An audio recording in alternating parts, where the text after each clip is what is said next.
Bienvenue sur Africa 24 dans cette nouvelle édition du Non-Stop Info au sommaire de l'actualité. Un incendie et des questions en République démocratique du Congo. L'entrepôt de la commission électorale pour la ville de Kinshasa a pris feu dans la nuit de mercredi à jeudi, à 9 jours de l'élection dans la capitale. Les spéculations vont bon train. Le Sénégal se dote d'un programme pour le travail décent. Un accord conjoint avec le Bureau international du travail et les partenaires sociaux a été signé, doté d'un budget de 867 millions de francs CFA. Il s'étalera sur la période 2018-2022. Et au Nigeria, l'addiction au tramadol fait des ravages à travers le titre Codendet et d'autres initiatives. De nombreux chanteurs aussi influents qu'engagés veulent contribuer à combattre la toxicomanie. 24 heures après l'incendie à Kinshasa, les questions restent nombreuses en République démocratique du Congo. Après l'incendie qui s'est déclaré dans un entrepôt de la centrale électorale à Kinshasa dans la nuit de mercredi à jeudi, 80% de l'équipement destiné à la capitale pour les élections détruit par les flammes. Si les autorités privilégient la piste criminelle dans les rues de la capitale, les spéculations vont bon train. Un reportage de notre correspondant Jacques Mboka.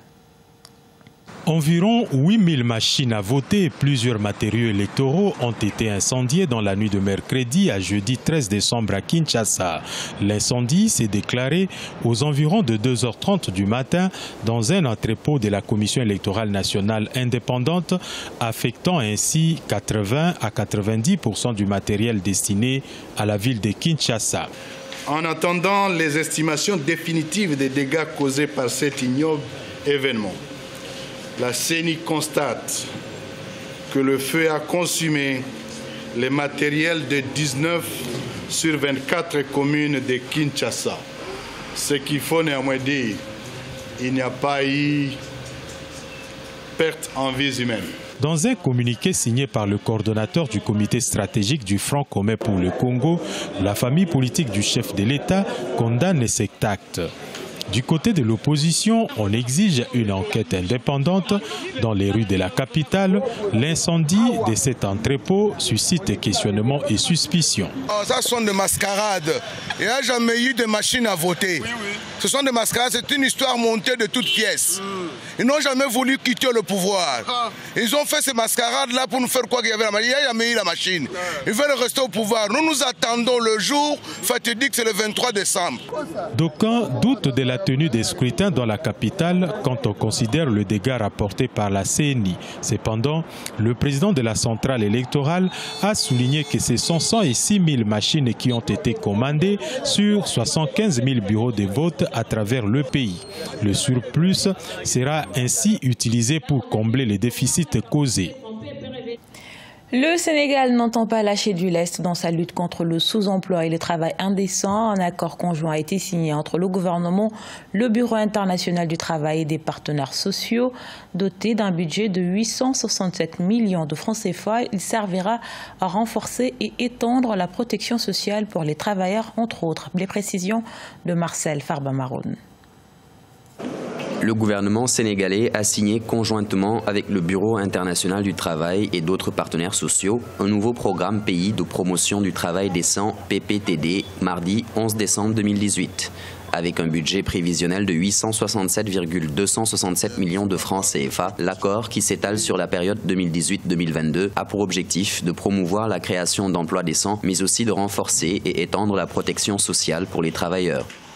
Le but visé est de construire un système de protection sociale accessible à toutes les Sénégalaises et à tous les Sénégalais, fournissant à chacun un revenu minimum garanti, une couverture maladie, mais aussi une assistance concourant à la résilience face aux risques sociaux. Il s'agit également d'offrir un paravent à tous ceux qui peuvent souffrir des chocs et des crises, risquant de les faire basculer dans la pauvreté. Il y a quelques années, le gouvernement sénégalais s'engageait dans le même programme couvrant la période 2012-2016. Un bilan plutôt mitigé selon plusieurs observateurs, notamment en raison de la faible mobilisation des ressources. Je ne comprends pas pourquoi il n'y a pas en fait un cadre réglementaire qui pouvait mettre quand même les jeunes sénégalais dans des conditions différentes de travail. Oui, un cadre juridique nouveau, il y a beaucoup de problèmes. Et chaque jour, c'est le tribunal du travail qui tranche, mais ce n'est jamais exécuté. Fin 2017, le taux de chômage des personnes âgées de 15 ans ou plus au Sénégal était estimé à 15,7%, un taux légèrement plus élevé en milieu urbain. où 18,6% de la population active était au chômage contre 13,1% en zone rurale durant cette période. Bambouri Cement en crise, la plus grande cimenterie de l'Afrique de l'Est affiche des bénéfices en baisse de 19% et envisage une option de rachat, une situation susceptible de mettre à mal les producteurs locaux de ciment déjà confrontés au prix très compétitif du marché du ciment importé. Nathalie Mo.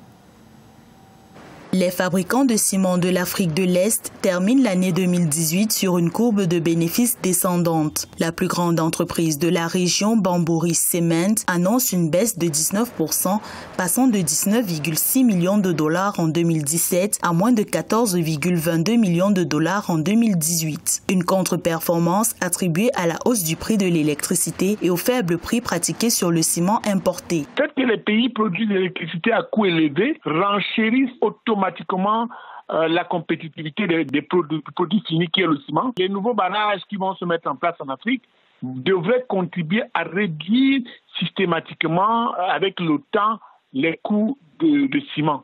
Pour faire face à ces difficultés, les cimenteries se lancent vers des options de rachat. Ainsi, le fabricant omanais de ciment Raïsout a réalisé des investissements de plus de 100 millions de dollars dans des cimenteries kenyanes et ougandaises. Une extension susceptible d'accroître la présence du géant du ciment Clinker en Afrique de l'Est. Nous souhaitons devenir une entreprise mondiale par le biais de l'expansion de nos activités en Afrique de l'Est et en Afrique centrale. Nous nous sommes concentrés sur les marchés à forte croissance. Notre entreprise aimerait également participer au développement des infrastructures et à la croissance économique des pays.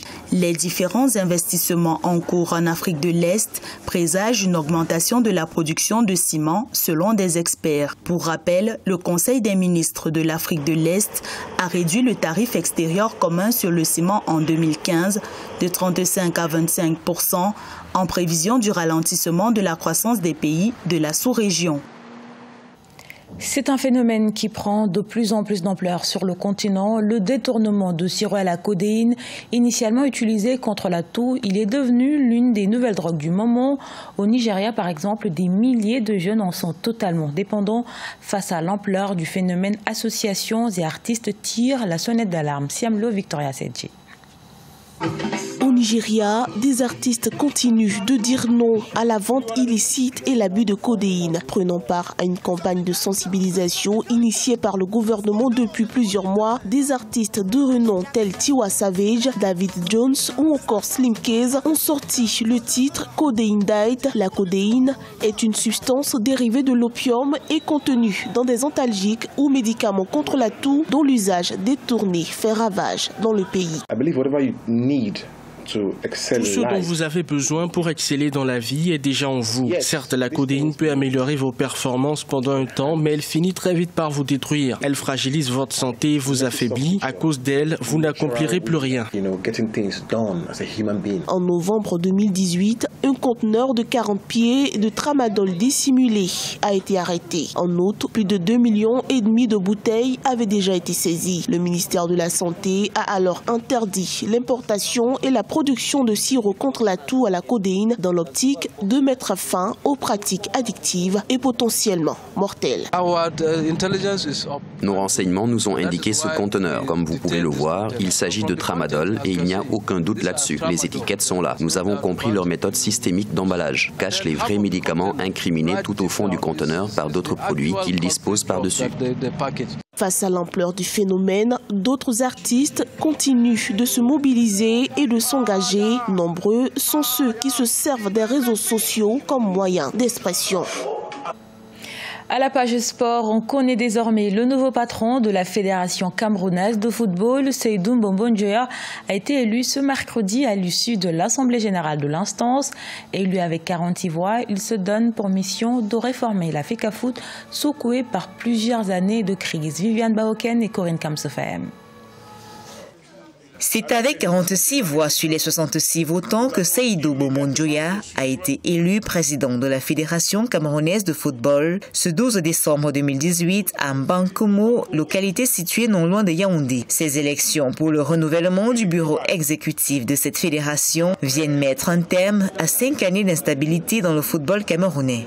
J'invite tous ceux qui ont un tant soit peu, un sens de patriotisme à se joindre à notre équipe, à se joindre à tous ceux qui ont adhéré à mon projet pour relever ce défi, relever ce bateau à la dérive, ce bateau FECAFOOT qui est à la dérive, et ensemble, pour le bien de la nation, pour le bien des jeunes, pour le bien de la jeunesse sportive. Seydou Bombon-Dioya, ou l'homme de la situation, comme il se fait appeler, jouit d'une carrière de 19 années dans le milieu administratif du football camerounais, africain et mondial. Il a occupé de nombreux postes de responsabilité, dont celui de premier vice-président de la FECAFOOT sous l'ère d'Ia Mohamed. Du côté de ses challengers lors de cette élection, on émet également le vœu d'un nouveau départ pour le football camerounais. L'Assemblée générale de la FECAFOOT a donné un mandat au président Seydou et avec son équipe, mais vivement qu'ils mettent en place tout ce qu'ils ont prévu de faire. Ce mandat de 4 années à la tête de la Fédération camerounaise de football, Seydou Bombon-Dioya compte bien rendre effective la professionnalisation du football camerounais. Il mise surtout sur le respect de l'éthique et la mise en œuvre d'une bonne gouvernance. Ces élections ont également porté au poste de deuxième vice-président Joshua Ossi, candidat malheureux à la présidentielle du 7 octobre 2018.